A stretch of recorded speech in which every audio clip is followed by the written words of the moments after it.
Өмнө бол хөхөнг байсан шүү. Цэнхэр өнгө. Та нар Монголын далбайг харах юм бол хоёр талтай улаан тийм ээ. Тэгээ голдоо цэнхэр байсан. Тэр цэнхэр өнгө чинь нөгөө үндэсний үзлээр уламжлагдаад монголчууд бид улаан нь бол коммунистуудын зааж гисэн дал өнгө. Тэрнээс биш одоо коммунистууд нь тэгээд тэрний дунд нь бас цэнхэр өнгөө суулгасан байна л да. Ааха.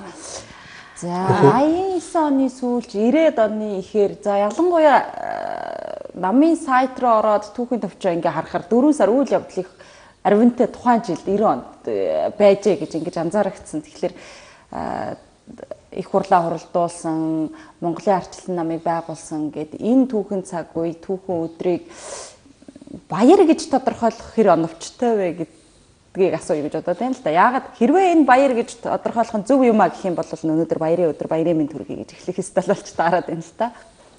Тэгээ баяр гэж тодорхойлох ёстой байхаа гэж би хөвдөө боддог. Одоо гарчсан намын дүрмтч бол энэ бол баярын өдөр юм шүү.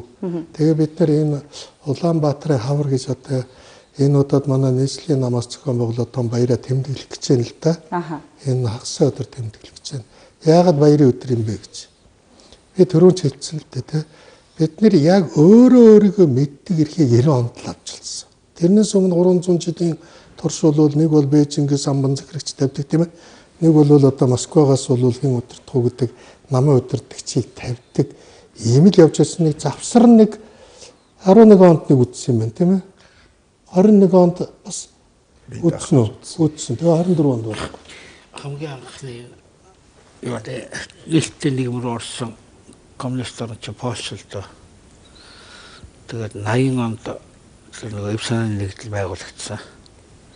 Гэхдээ 25 жилийнхаа ойг бол юунд хийж илээ 14 онд хийж илээ. Яа бид нар хэлсэн шүү дээ. Варшавт хийгээ.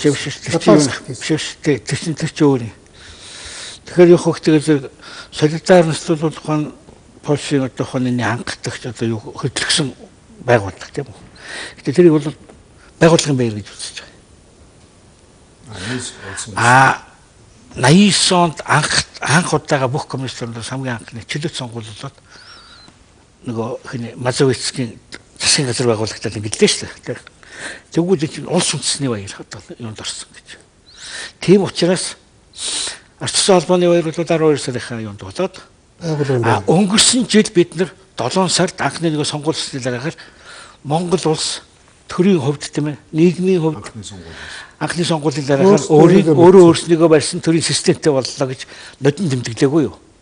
Тий. Яг нөгөө Рокфеллерийн өндөр хувь нэмэр оруулсан улсуудад тэр баяраар зориулж 100 сая төгрөгийн ийм шагнал өгсөн шүү дээ. Тэр бол өөрөө төрөө байгуулсан байр. Бид өөрөө өөрснийхөө төрийг байгуулсан баяр гээд одоо тэгээд өнгөрсөн жил шинэ төрийн баяр хийлээ шүү дээ. Энэ бол нийт үндэсний асуудал байгаа байхгүй тийм ээ. Нам байгуулаглаа гэдэг чинь 2 сард зарласан юм шүү. Үгүй 2 сарын 14-нд Ардчилсан холбооны анх дугаар их хурал дээр нам байгуулъя гэдгийг би санаачлаад 24 нам байгуулъя гэсэн. Дэмжсэн. Эдгээр зоргоо өдөрч дэмжээгүй шүү дээ. Тэгээд тэр анхны их хурал дээр нам байгуулъя гэдэг нь 24. Тэгээд 4 сарын 7-нд бол тэр намаа байгуулсан, зохион байгуулсан анхны их хурлаа хийсэн. 24 үнэтэй байхад намын анхны их хурал дээр бол 1700 чиглэлээ төлөөлөгч эрхийг бодоход тэр хооронд бол гэхдээ эн чинь анх удаа ерөөсөө Монгол ардын хувьсгалт намаас өөр нам байж болно гэсэн ойлголтгүй байх үед нам байгуулна гэж ярина гэдэг бол одоо их тийм ерөөсөн зүйл биш, шин зүйл биш. Гэхдээ одоо энэ хоёр маань бас тусдаа тэр үед нам байгуулжсэн хоёр болохоор бас жоохон өөрийнхөө түүхийг ярих байл. Үгүй яг 4 сарын 7-нд Ардчилсан намын анхны хурал боллоо шүү дээ хурал. Тэрнээс өмнө 3 сарын 29-нд Социал-демократ намын хамгийн анхны хурал болж ирсэн санаж байгаа үстэй. Дараагаар нь бол 5 сарын 4-нд циркэд үндэсний дэвшил намын их хурал болж ирсэн шүү дээ тийм үү? 4 сарын 7-нд бол Ардчилсан намын хурал болж ирсэн шүү дээ. Тэ? Тэгээ түүхийн хорлол ярил да одоо ер нь анхдаг чинь юугаар ярьж штэ. Он сартанд яг л тодорхой юм ярьж штэ. Ардчлалын хувьслын үед бидний үеийн залуучууд бол одоо нэг цэцэрлэгийн ахлах ангид л байсан л да. Тэгээ одоо бол яг энэ ардчлалын одоо үнцэн нь одоо амтыг хамгийн их сайн мэдэрч хүртэж яваа хүмүүсийн төлөөлөл. Тэгээд ер нь таагуурын саяранаас ингээ ажиглуулаа. Яг энэ ардчлалын хувьсгал хийхин хөрс суур хэдэн үеэс одоо тавигдсан бэ? Нэг өдөр бүгд ингээд болохгүй байна гэд тэмцэж босч ирээ бүгд бас лавтаа тэгэхээр юуны хувьд хэлээ. Одоо яг тэгж ардчилсан хувьсгал байсан гэж хэлэхэд бол хэцүү. Эргээд ингээд дүгнээд бүх хүчийг баримтжуулалтыг үсгэл яалахаар сайхан ардчилтаа болъё. Хүний эрхийг дээдлэе. Чөлөө цах зээлд оръё. Тэм ямар ч юм байхгүй. Энэ бол ерөөсөө үндэсний хөдлөг омтол байсан. Бид яхаараа төр улсын өөрснөө авч явдгүй. Бид яхаараа одоо энэ Оросын зэрэгчний жил байлгачаад хамаагийн бас үтгүүлчгээ дараагаа одоо ийм их том өрөнд орсон байдаг. Тэр үед яригдсэн бүх юм тийм байна. Үндэсний гомдол, үндэсний сэргэн мандах гэсэн тийм ээ. Яг л нөгөө 11 оныхоо байсан. Яг тэр хэлбэрээр анхны бүхэл одоо тэр бэлтгэл анхны тэр тавьж исэн зорилт анхны суглаанууд ярьж исэн юмнууд тийм ээ. За нэг сайхан арчлалт гэсэн чинь бол сүүлд яхан төлөвшөж ирээд нүд нь онгоогоо тэгсний дараагаар яригдсан зүйл болохоос биш яг тухайн үеийн юмнууд бүгд тийм байдаг. Яг тэр одоо тэр сэдвээр би материал ухаж байж байна л да. Тэгтээ үнэхээр би нэг юм баабар дээр санааг нэмээд хэлчихье. Одоо бид чинь ингээл оюу толгоогоо яриад тийм ээ ураанаа яриад шүүн хилцээл хийлэхгүй хийлэхгүй юу таван толгой хинтээ хийвэл зүгээр биш үтэргээд одоо бас маргалдаа суугаад штэ 90 оноос өмнө штэ мардаа руу манай сайд нар ч орох ирэх байгаагүй. Тийм баха баба. Мардаа гэдэг тийм орд газар байдаг ч ийж мэддэггүй. Мардааг бол Сэдэн балдар орсуудтай яриад сүүлд нь би хинтээ уулзж ирсэн. Төмбөр аргач байгаатай уулзж ирсэн. Хажиргаар өсөж сурсан байт. Тэгэд аргач байгаас та нар хилцэж барьсан юм уу гэсэн чинь гээгүй даргал намайг зурчих гэсэн би юун дээр зурж байгаач мэдээгүй. Тэгэл зурцсан шүү дээ. Одоо би мэдсэн болов би дэрүүдэн сайн уншихгүй юу гэд ингэж хосч ирсэн байхгүй юу. Тэгэхээр Монголын тас 2 хүн мэдчихсэн байхгүй. Тэр асуудлыг. Хинт мэддэг байсан. Энэ чи яг 90 онд илэрхгүй юу. Тэгэхээр байх уусчгүй бид нар ч одоо үндэсний хөв тааны юмнаа юугаа явж байна. Эх орноо бид нар ч өөрснөө мэддэг болсон гэдэг. Тэр үед бол биш та ганцхан тэр арчилсан одоо гарч ирсэн хүчний тухайч ярьж ирсэн биш. Одоо хон юуны намсраг бай. Оросын сонин юу сэтгүүл битгүүлэлтэр анхны ярилцлага өгсөн шүү дээ. Та нар биднийг бас арай дэмжүүлж штэ гэж. Бид улс шиг ус баймаар байна гэж. Гадаад худалдааны одоо гадаад эдийн засгийн хэлцгээсийн дараа одоо очирват гэж бонслмагийн очирват. Тэр хүний дахиад гадаадын болоод засгийн сонирхол хэрэгсэлцэл авсан байхгүй. Монголын ард түмэн гайхаж байгаа байхгүй. Одоо эдгээр бид нар зөөлөг шууны бавар болж гисэн. Үр дүн нь бол хэлцээ гарах 200 жилийн дараа ашигтай ажиллах гэж байгаа. Гэхдээ бид нар тийм юм ярих. Бид нар тулгаад өгсөн гэл. Ийм одоо хоны ярьцлага төгссөн байхгүй. Энд чинь ингээд үндэсний хувьд тийм ээ. Монгол үндэсний хувьд. Одоо ямар ч үгүйсэг нүүбийн гүшүүн тусгай төрийн дуулалтаа юутай улсынхаа хувьд бол хүмүүсийн юу одоо яагаад гэж яахгүй. Үндэсний үзлийн сэргийж гисэн байхгүй. Тийм учраас бол би 90 Цэдмэлдрийн Батмухтаргаар яасан. Тэр бол ортох. Тэр бол ортох. Гэтэ Москвад ярьсан. Тийм үү? Тэр чинь бол Москвад ярьсан. 1984 онд одоо тэгэл идэг. Одоо тэр ингэж хувилдаж байгаа шалтгаан гэж бүх материал үзэхэд худлаа. Монголын талаас хинч мэддэг байсан. Цэдмэлдрийг солих гэж байгаа хинч мэддэг байсан байхгүй. Яг тэнд ингээд авчираад өвчтэй байна одоо явуулахгүй гэж хэлээд тэгээд юунд хардлаад амарч ирсэн Батмахгүй Молон Бямцгаан тэрийг дуудаад за одоо таны хүн шиг солихгүй болохгүй байна энэ ч одоо юм болчлоо гэл. Өөрийнх нь зөвшөөрснөөр. Өөрөөр нь зөвшөөрснөөр гэл. Тэгээ очиж уулзсан чинь нөгөөх нь Молон Бямцгааг барьж авсан хамтаа зодсон бидгээс чи юм уу зохион байгуулчих юу гэд. Тэгэхээр эн чинь бид нар үндэсний хувьд өөрийгөө мэддэггүй байсан. Энэ дээрээс юу яасан. Тийм учраас би 90 оны хувьсгал бол үндэсний хувьсгал гэж хэлмээр санагддаг. Түүнээс биш тэр арчилсан марчилсан үйл явдал чи дараагийн байга арчилсан гэлтэй чи Ягаад би тэрийг хэлээд байна вэ гэхээр за яг Баабрын дээр жишээ нэг сонин. Бид нар ер нь баялгаач мэддэггүйсэн. Одоо Чилд Пиночет гэдэг хүн гараад Алианда гэдгийг түлхээж унаа томсгол хийчлээ. Тэр эргэлт болчихлоо. Тэгсэн чинь нөгөө зэсийн ордон зөвлөлтөд хаалттай болчихлоо. Тэнгүүд наашаа давхиж ирээд Эрдэнтийг байгуулад тийм ээ. Пиночетийн хувьсгалаас болоод. Тэгвэл биднээс асуугаачгүй. Тэгээд 49% нь бидэнд өгсөн болоо 51% нь 50 байсан. 51 байсан. Анх 50 байсан. Анх 50 байсан юм уу? Ингээд шийдэн. Тэрийг бол бид мэдчихгүй ерөөсөө. Тэгээд нэг мэдчихэл Эрдэнтийн бүтээн байгуулалт бол явчдаг. Одоо ч нь бол бас оюу толгоогоо яах өдөргөд бөө хариул болоод байгаа үстэй. 5-7 бид шийдэд шүү дээ. Одоо бол би зүгээр яг арчилсан гэж яагаад бас дагалцсан гэхээр шүү дээ. Тусгаар тогтносон тэр өөрөө мэддэг байдлыг арчилгүйгээр олж авах боломжгүй байхгүй юу? Яг бол арчилсан сонгуул байхгүй бол бид нар яагаад ч бүр их тус болж чадахгүй. Өөрөөр хэлбэл төрөө хэн удирдахыг шийддэг л байхгүй болвол одоо Москвад саяны зэдэн бол молон жамцгой хоёрыг зодтолдуулах шиг юм байдаг л байх юм бол бид нар ямар ч арчилсан ус биш. Энэ ингэсэн бас 1971 онд хэмжин нэгсэн хятад айлчлаад ингээд нэг хэмжин ингээд задаагаар гэж баах улсууд чөлөөлөгдөө тэгэнгүүтэл Японд чинь Танака гэж юм хэлээд байсан. Тэгэл гэлзүүлэл хятадтай харилцаа тогтоогоо тэг. Солонгостой харилцаа тогтоогоо Японч бол даан хийсэн учраас нэг юм юутай байж л тэг. Тэгээ Монголтой харилцаа тогтоогоо хийчихгүй юу? За Монголтой харилцаа тогтоогоо за тэгэл одоо бол сайхан худалдаатайгаа хийя. Тэг. Би нэг хаан авчин нөхдөг нэг гадаад худалдааны намны ордогсод байсан өөд орж гэж одоо нөө Цэцэн балын хурд үгүй шүү дээ. Тэрний зурсамжийн номноос ярьж байна л да. Тэгээ Японууд санд тавьсан байна. Цагаан суурга юу гэж наваа нийтдээ 2.3 тэрбум долларын хэмжээний одоо хөрөнгө оруулалттай болох юм том үйлдвэр байна. Энийг ч аваад тэгээ бид нар ашиглаад явъя гэх. Хөөрөл баярлчих манайхан. Төгөжч бол. Тэгээд Цэцэн балтай байсан ч одоо би Москвагаас асуулт зэрэг гэж яваад. Тэгээ бэрэж дээр болсон чи та нар социализмын хамгийн одоо үнэтэй тийм нөөцийг хөрөнгөтнүүдэд авчиж өгөх гэж байгаа юм уу гэдэг.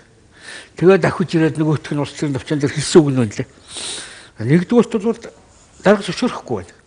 Хоёрдугаарт одоо 2.3 тэрбум долларч одоо барууны гялцэл болсон юм одоо Монголын ард түмнийг хуурах гэж байгаа юм уу?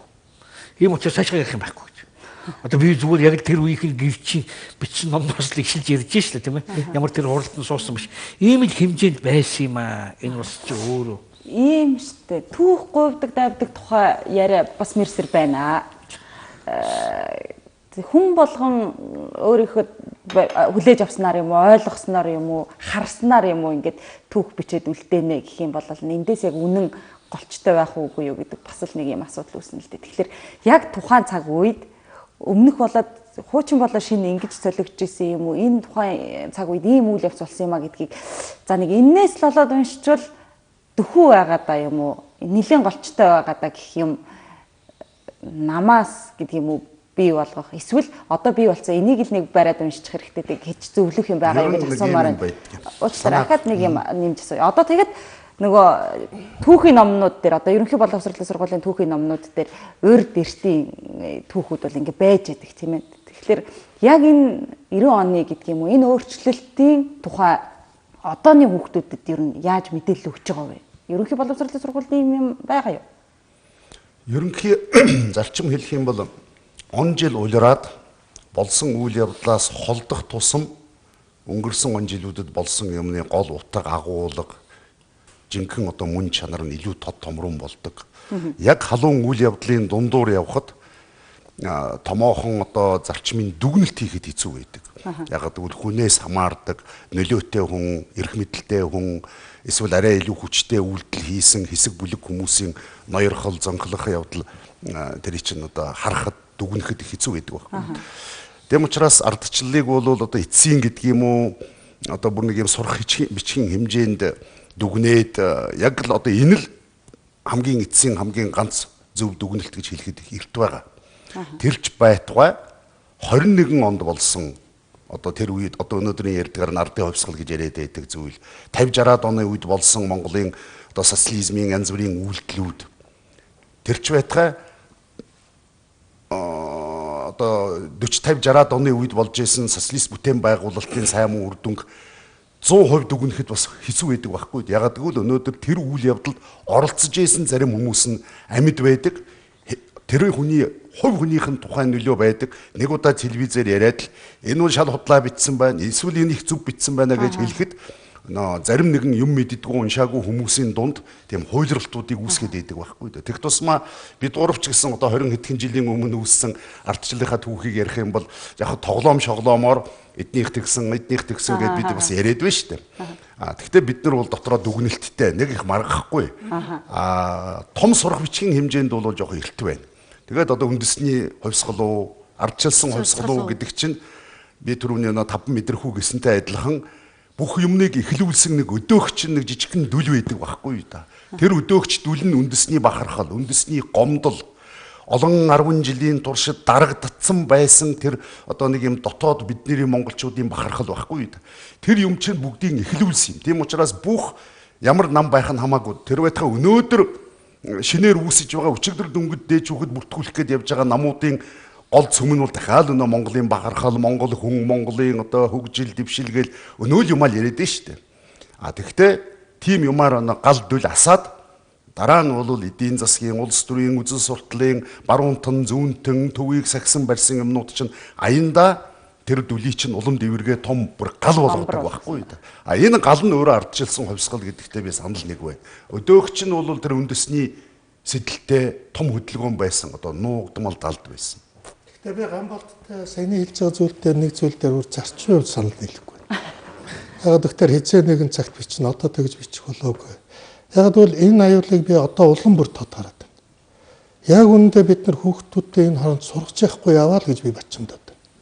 Яагаад гэж өнөөдөр нөгөө зөвлөлтийн үеийн зөвлөлтийн дагуул улс байснаа тусгаар тогтнол гэж ойлгоод байсан. Ойлгоод байна шүү дээ. Өнөөдөр нөгөө зөвлөлтийн цэргийг байрлуулсан те тэрүүгээр аюулгүй байдлаа баталгаажуулсан байдлаа тусгаар тогтнол гэж ойлгоцсон яваад байна. Өнөөдөр жишээ нь би тэр жавхланг бол ногоо малгайтны хувцсамсаа гараад ирэхээр бүр гайхаж юу. Гэхдээ энэ ногоо малгайтан гэдэг чинь орос сургагчийн заавраар тийм ээ зөвлөлтийн сургагчийн заавраар 30-40 мянган монгол хүний хилмигдүүлсэн хүн байхгүй. Гэтэл одоо тэр хувцсыг өмсч гарч баатар болсон явж байна. Тусгаар дуучин жавхлан.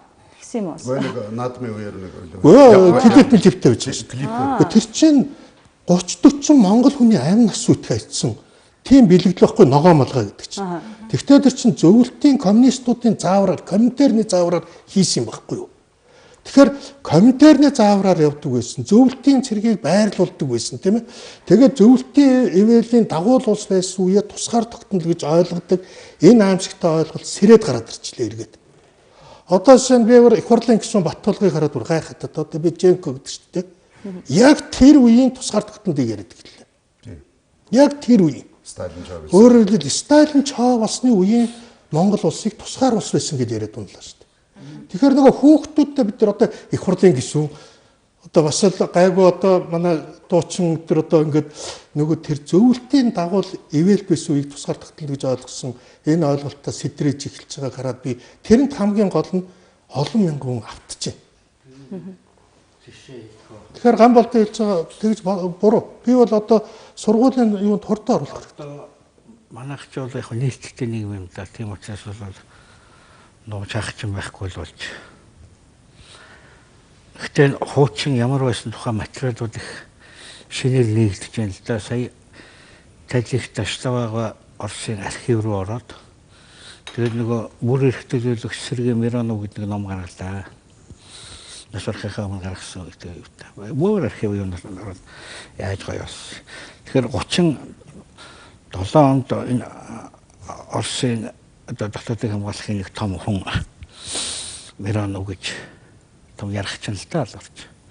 Тэр Монгол төвлөгдөж ирсэн 8 сард. Яг төвлөгтөд давхцаад одоо энэ гэндэм мэндэн дэмэд чинь нэг Оросууд цэрэг оруулалтыг болж өгдөг. Цэрэг оруулахгүй танаас зүгээр сурах явуулдаг зэвсэг хүчтэй бид өөрсдөө болгочих гэдэг. Тэгтээ энэ зэрэг гэндэм мэндэн чинь зөмөрөнгийн барьж ятсныхаа дараагаар цэрэг оруулаад. Тэгээ. Цэрэг ороод ирчээ дараагаар төв хороогоор тогтоол гаргасан байхгүй. Урих тогтоол гаргаж байгаа. Ороод ирчих дараагаар. За тэр нь дүүрч.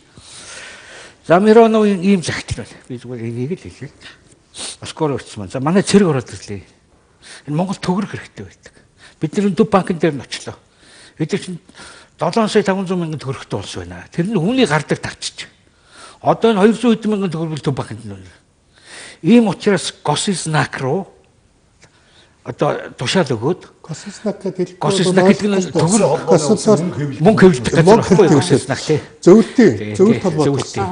За энэ дөрвөөс нааш нь яаралтай 15 сая төгрөг хэвлээд явуулаач гэж байгаа юм. Тэгэхээр манай улс 7 сая 7.5 сая төгрөгтэй нэгт мөнгө нь. Тэндээс аль 15 сая яваад гэж байгаа байхгүй. Хоёр дахь яваад гэж байгаа байхгүй. Тэгээ Сталин хэвтрийг гар үсгүй л таацсан. Мироновын зөв тэрийг яалтаа явуулах. Хэвлээд явуул. За ингэхдээ л нөгөө мөнгө чи 3 байж байгаа мөнгө чи 3 дахь болно доо. 21 боллоо. Тий. За ингэнгүүт бол биш тэгээ 36 оны тооцоогоор бодоход нэг сайн бүдүүн шар 10 төгрөг байсан. Юу чинь нэг хонь бол нэг 50-аас 80 төгрөг 80 мөнгө. Заримдаа их одоо ховор үедээ 1 төгрөг хүрдэг гэдэг тийм ханьч ч өөрөө тийм байлаа шүү дээ. 40 он гэхэд бас тийм зүгээр нэг бод тамхи 150 төгрөг байсан. Төлөвөд гэж мөнгөс саяч. Тийм байна тий. Тэггүй тий. Цаас болгоод. Мөнгө авчаа 3 дахь их мөнгө нийлүүлчихэл чи тэгээд тэрийг манайхан юусоо мэдээчгүй. Одоо архиваас гарч ирж байгаа байхгүй. Одоо нэг хурлаар хилэлцдэг мөнгөний бодлогыг хилэлцдэг юм байхгүй. Өөрийнх нь мөнгө шүү дээ. Москваар ийм улс ч одоо юу гэж хэлэх вэ? Одоо эцэг сайхан тусгаар байлаа гэхгүй одоо юу амар гээд ерөнхий сайдыг аваачаад манай ерөнхий сайд дээр ч аваачаад тэд заацалдаг л шүү дээ. Зарим нэгэн үйл явдлыг сэдрээх юм уу? Зарим нэг хүн дургах энэ боломж 90 онд олцсон.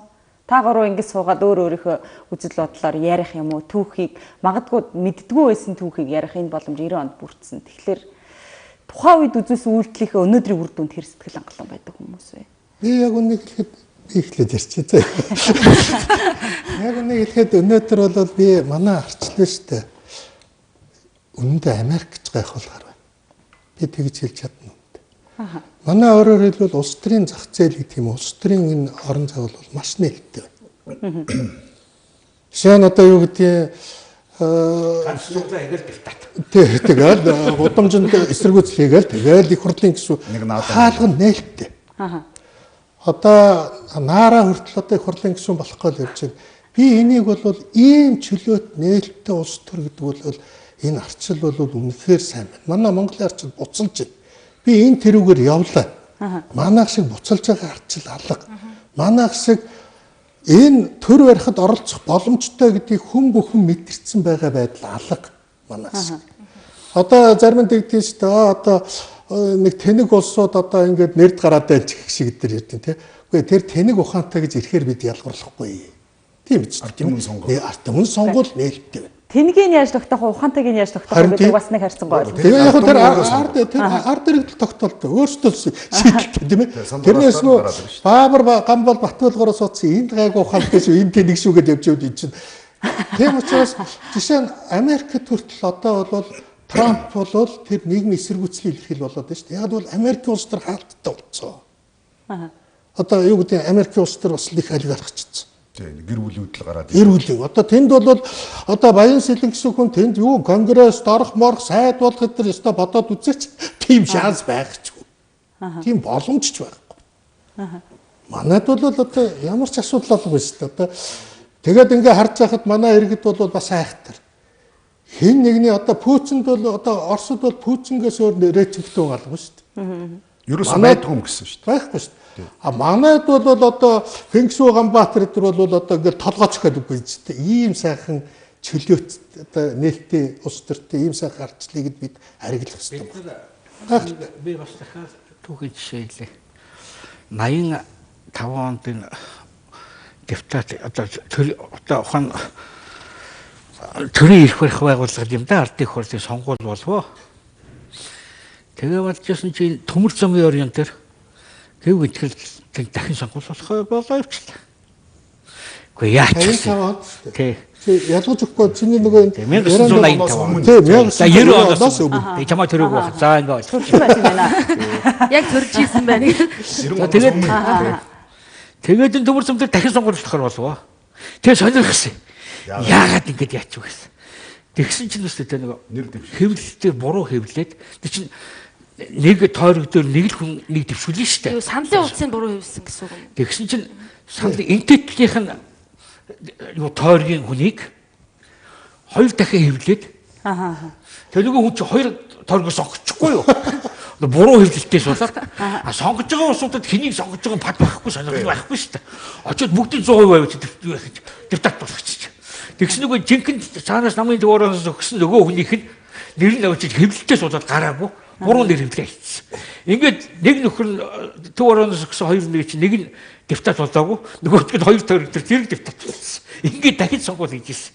Энэ сонгуул чи өөрөө тийм утгагүй юм байсан шүү дээ. Яг тэгэж энэ нөгөө сэтгэлдээ гомдол бахархал хоёр тээж явсан тэр үед ер нь хидтэй байсан хүмүүс үү та нар?